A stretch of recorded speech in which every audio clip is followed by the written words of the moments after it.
Hello friends, welcome to our channel ToGet JRF. This is a second video in our quiz series of paper 2 education UGC NET. In the first video and the second video, this is a second quiz. The first video and the second video I have talked about quiz number 1 on Indian philosophy, and the revision video of it has been uploaded as a second video in it.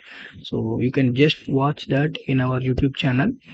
Now let us jump into the next quiz. That is next quiz is the Western philosophy. So here is the first question. So which of the following statements accurately reflect the nature of idealism in education? The material universe is a complete reality independent of the mind. Reality is closely related to ideas, thoughts, or cells rather than a mere machine.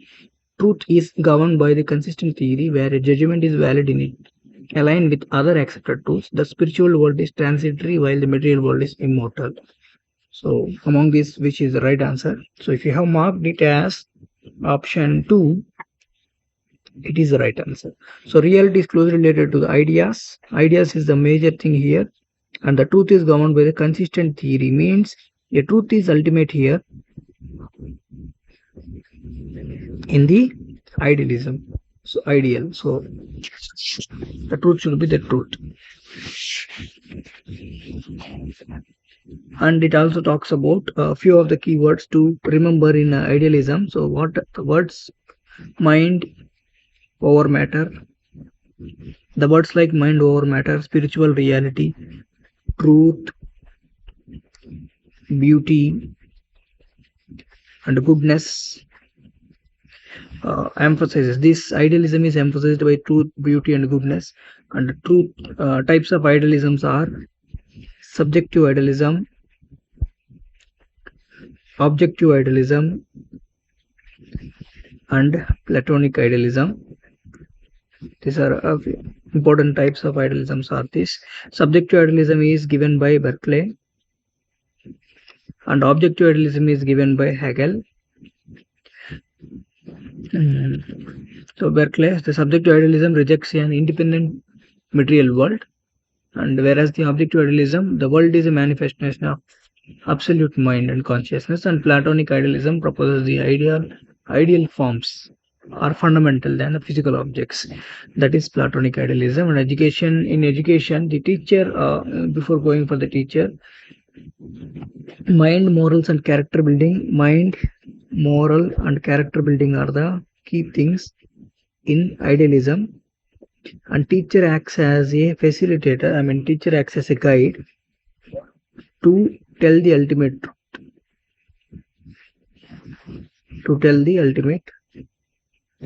truth. So few of the proponents of these things are Platonic idealism is there. So Plato and Kant. These are the few famous proponents of idealism. So next, let us go for Immanuel Kant. We know that, so right. So let us go for the next question. So in the context of idealism, the idealistic teaching methods, what is the primary purpose of using grade books in the classroom? So to provide occasional training and social skills, the emphasis rote memorization and factual recall, the evaluate discussion to the transcendental levels, to focus the logic of facts and objective scientific data. What is the right answer? You please mark your answer in the comment box or else in your paper. Okay, if you have given the answer like 3, that is the right answer. Especially when we think about the idealism, idealistic teaching methods includes teaching methods focuses on intellectual or moral development rather than practical. So it is intellectual or moral, not practical teaching. And grade books in the classroom, that is intellectual and moral, which depends upon universal truths. So once it is said as a truth, and it is a truth, like that it is. Grade books in the classroom, it represents the works of significant, timeless philosophical, ethical, and essential questions. Examples are grade books like timeless questions. You can remember like that.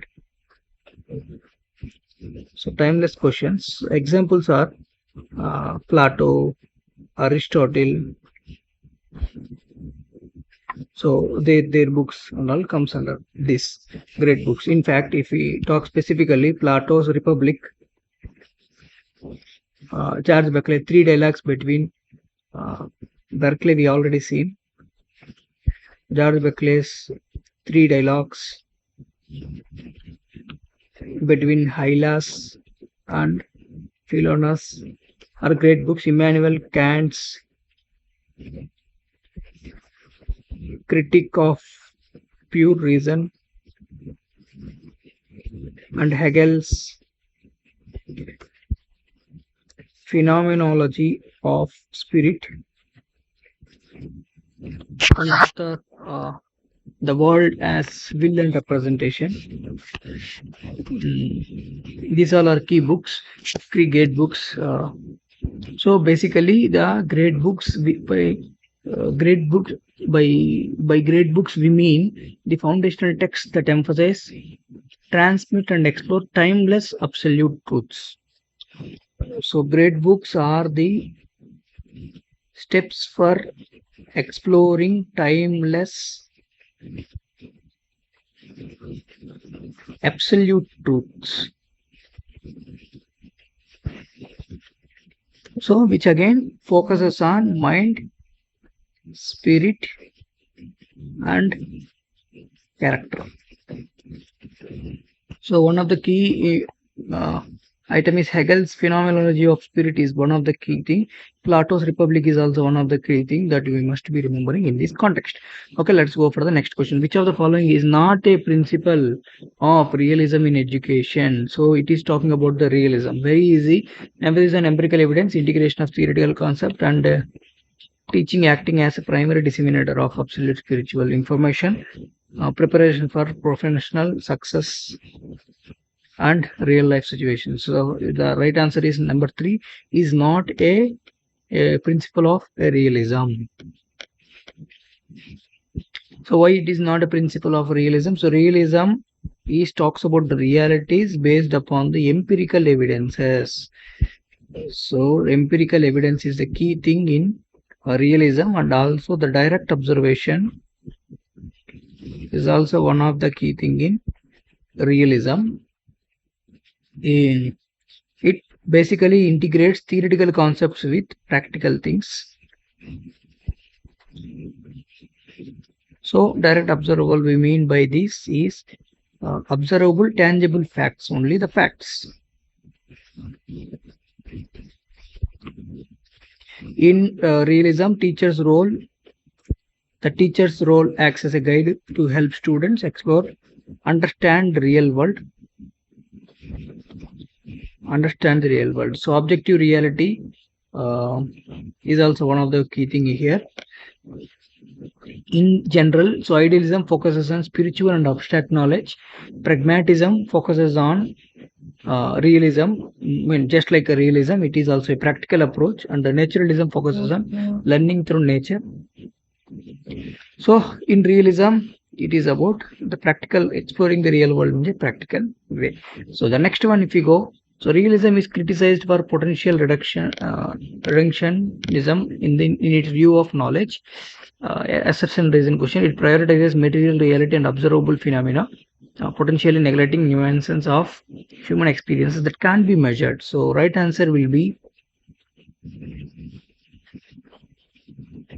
realism is criticized for potential reductionism in its view knowledge. It is correct, and it prioritizes material reality and observable. That is also correct. So option 1 is the right answer. So as it comes for the realism, so let us just recall what realism is actually. So realism is a philosophy which asserting that reality exists independent of the human mind, focusing on objective, observable, and scientific truths. What are these? Objective, observable, scientific truth. So this is what realism believes that it emphasizes methods based on sensory experiences and preparing students for the real world. So sensory experience and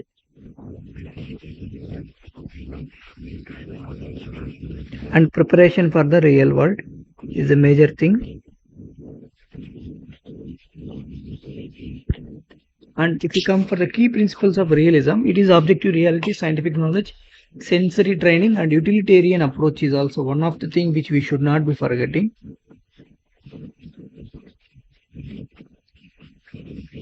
These all are keywords in the realism. So curriculum and teaching methods are like it focuses on science, mathematics, geography, technical subjects, and methods includes observation, experimentation, laboratory, and hands-on learning experiences measures. And the basic aim of aim of education in realism is equipping students with knowledge to handle the real world effectively. Few prominent proponents of this realism are Aristotle, known as the father of realism. In fact, father of realism. And then comes John Locke. It is advocate sensory experience. He is the one who had advocated sensory experience. And Francis Bacon, he is known for his inductive reasoning approach.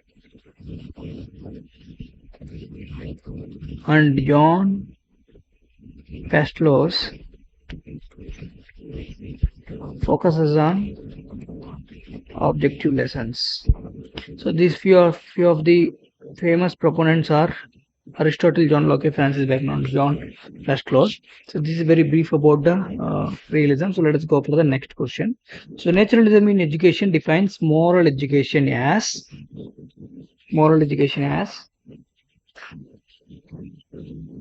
if you have given answer 3, that is the right answer. A matter of experience where the child learns through natural consequences of their actions. So naturalism basically focuses on own experiences,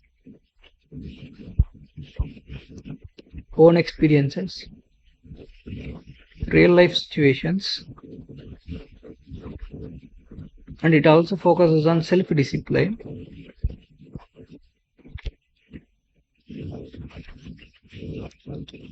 So in a way we should be saying, so free to learn or explore is the main key thing in naturalism. It is about naturalism. So nature as a teacher, non-formal discipline, freedom, learning by doing is all comes under naturalism. And the key proponent of naturalism is very, very, very, very important. Many times it will be asked in the exams. Jean-Jacques Rousseau is a very, very keen proponent of naturalism. I mean, I am talking about the foreign, Western thinkers. Comenius and Froebel kindergarten, we know that. So kindergartens, he is also very famous. Maria Montessori is also one of the key proponent of this naturalism. In Indian context, if you see, it is Rabindranath Tagore. Sir Rabindranath Tagore is the one. So if you go for the next question, in Marxism, the integration of theory and practice primarily serves to ensure students remain focused on mind, separate vocational training from intellectual growth, connect academic learning with real world skills and social activism. So this is the right answer.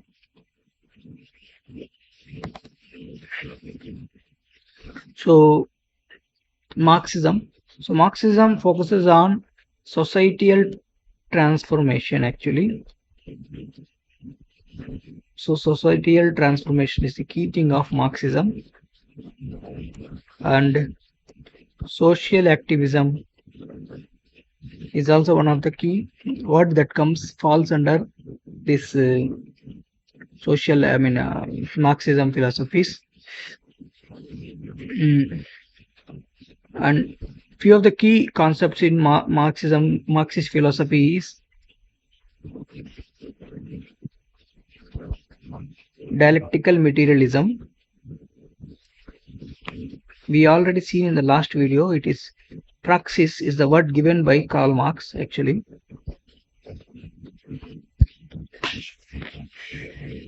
And praxis means practical thing. So real world actions is what it means. Actually, it is intersection of the theory and practice which replicates the real world. That is what is represented as praxis.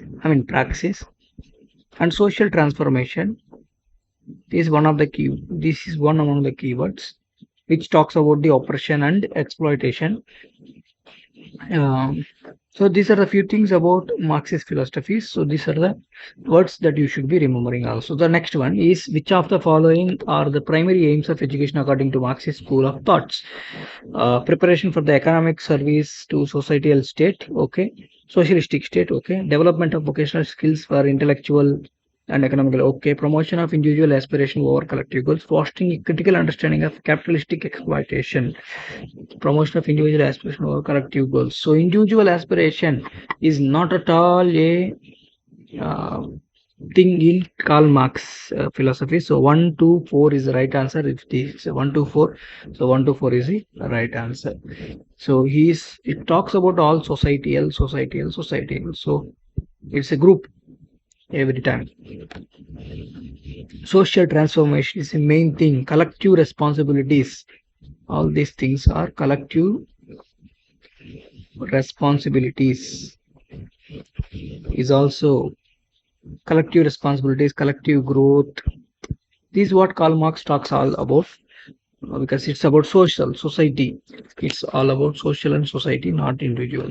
So if we go for the next question, so existentialism as a school of thought argues that existence precedes essence in an educational context. This implies that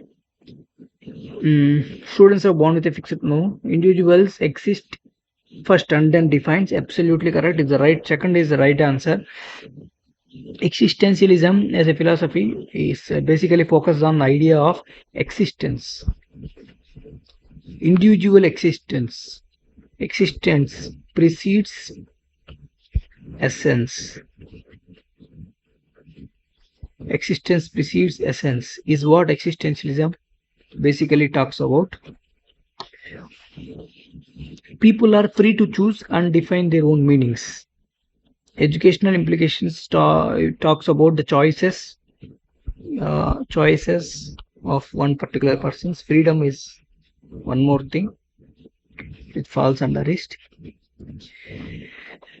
Oh, this is existentialism. There is something called essentialism also. We will see about it as well. So key thinkers, key proponents of this existentialism is Jean-Paul Sartre coined the phrase existence precedes essence. Is this phrase coined by Jean-Paul Sartre? Simon D. Boyer,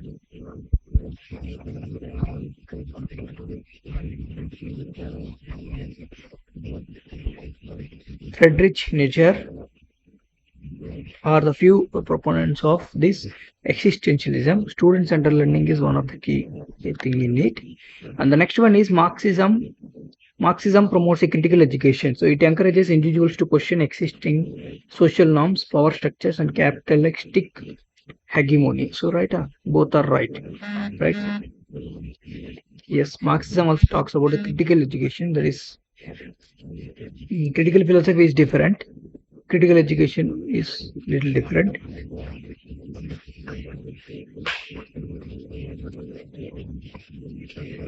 So critical education is adapted from critical pedagogy by Paulo Freire. It is influenced by that. Critical pedagogy, critical education is influenced by that. So it is coexisting to each other. Okay. The next question is, according to the principle of idealism, the teacher is often likened to a gardener. This metaphor derived from Froebel kindergarten, suggests that the teacher must idealism. That is what you must be understanding. So idealism, the teacher must strictly control the growth of students through discipline. The teacher's role is to nurture and guide the. We already seen the teacher is a guide in the realism. The teacher is a guide the child towards self-realization and beauty. So guide is there, self-realization is there, beauty is there, which all falls under idealism. So option 2 is the right answer. The school is a factory produced standardized citizens. Students should be left entirely alone without any guidance. So option 2 is the right answer. If we see, so this phrase taken from Froebel's kindergarten KG concept, where he is metaphorically say that teacher is like a gardener who cultivates the inner potential of students, just like a gardener does. So that is why that is metaphorically he represented like that. So we already seen about the idealism as well. So ideas, values, and spiritual development is the major thing in the idealism. So that's it. The next one, the last one, I think it's finished. So these are the 10 questions. So let us revise very fast what we have seen today, and then we can wind up the session. So first of all, we have seen about the idealism. So idealism is all talks about ideas, thoughts, and selves rather than mere machine. Plato, Kant, Berkeley, Hegel are the few key proponents of idealism. So mind over matter is what it is talks about. Truth is ultimate here, and truth, beauty, and goodness is the key terms which idealism will be focusing at. So mind, moral, and character building is also one more thing. And the next one is the great books. Great books in idealism talks about the foundational things. Actually, this is very foundational. Great books are foundational, which will be helpful for mind, spirit, and character building. And these great books helps to explore the timeless absolute truths, foundational things which helps to explore the timeless absolute truths. So there are always a universal truth in idealism. Few of the key proponents of idealism we have already seen. Plato, Republic is one of the great book, and Berkeley's Three Dialogues Between. This is one more key book, and Three Dialogues Between Hellas and Philosophy is one key book, and Hegel's Phenomenology of Spirit is one of the key, very important book. Immanuel Kant's Critique on Pure Realism is one more important book of it. So which of the following is not principle? This we have already seen about the realism. So realism talks about, whereas idealism talks about the ultimate truth, realism talks about the truth is always empirical in nature. So empirical evidence is the ultimate truth, which is the thing which gives us the real truth. So direct observations are the key things in it, which are tangible to observe and which are tangible to deal with. And theory to practice is the one of the key thing which focuses on the real world. So this about realism which we have seen. And realism we have already seen one more thing. So realism, the objectivity will be there, observation will be there, scientific truth will be there, sensory experiences and preparation of real world. Preparation for the real world is also one more thing, and utilitarian approach is one other thing. So Aristotle, John Locke, Frank Bacon, and John Rustless is the key proponents of the realism. Aristotle is known as father of realism. You remember that. Who is the father of realism? Aristotle is the father of realism. John Locke talks about the sensory experiences. Bacon talks about the inductive reasoning, and John Rustless talks about the objective lesson planning lessons. And next we next we have seen about the naturalism in education, which defines about moral education. Okay, so naturalism talks about the own experiences, real life situations, and self-discipline. Free to learn, explore is the major thing in it. One of the few of the key proponents of naturalism is Jean Jacques Rousseau, Comenius, and Froebel, kindergarten, KG, Maria Montessori, and Tagore is the few key proponents of naturalism. Marxism is about Kant, social activism, social society, and collective growth, collective growth and collective responsibilities is a major thing in Marxism. And dialectic materialism. Praxis is a word which is given by Kant in Marxism. Okay, and social transformation is one of the key thing in it. And the next one is the, we have seen already about the Marxism only. Societal, there is nothing called individual aspiration in Marxist philosophy. There is no individual in Marxist philosophy, and contracts to it, there is existentialism, which says about existence precedes essence.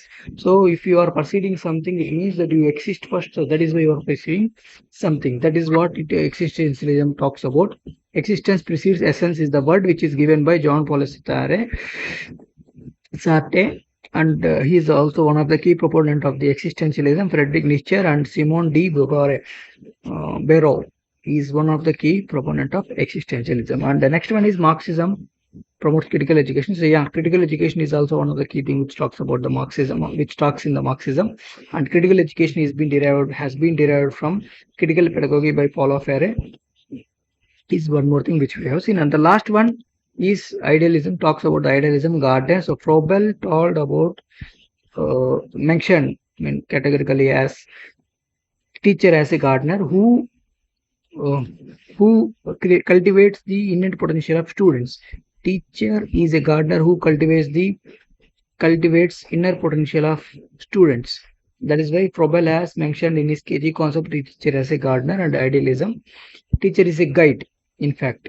So somehow it matches with the idealism. That's it. So if you like the video, please like, share, subscribe. If you have any doubts or if you want to correct me in any point, you can comment. Thank you so much for your time. We'll see you in the next video and with the next quiz on, most probably on pre-independence educational commissions and policies. Okay, until then, take care of yourself.